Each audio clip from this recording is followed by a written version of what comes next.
Mimi simpindi na gubu. Hii inachukuliaje? Ni kweli, sikatai.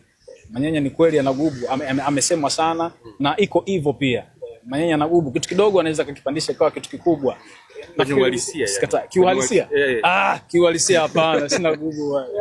Hapana. Ila mle sasa ndio uko hivyo. Mule yuko vile manyanya, lakini kiuhalisia hapana.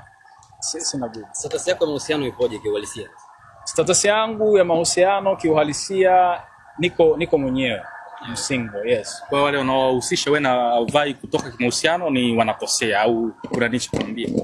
Hapana, ni big no. Mahusiano mimi na Violet hapana. Ni kwenye film tu. Lakini kiuhalisia Violet ana maisha yake private, lakini mimi pia na maisha yangu private. Ila kuna namna wanakutamani wanaume wanasema jamaa hatari kule kulala unajua makumbato kuna namna ulikuwa umemkalia pia Matrida mgongoni. Unajua watu hawachukui kama movies zile. Wazee wa kazi wanaona faidi sana. Lakini wa kazi kuna namna unapitia maumivu pia kama hamna mahusiano.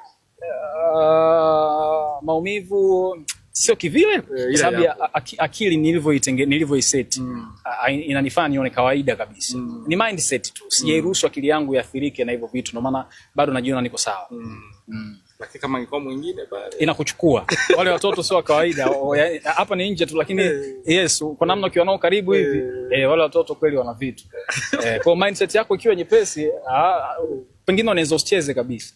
Kuna scene ambayo ilikugharimu kiasi hiki hadi ukamwambia director, hebu stop kwanza kushoot nipumzike kidogo. Kiuhalisia kama mwanaume. Sasa kiuhalisia najaribu kukumbuka kama isha kutokea hiyo moment. Kwa tunafanywa massage. Hapana, ni kawaida.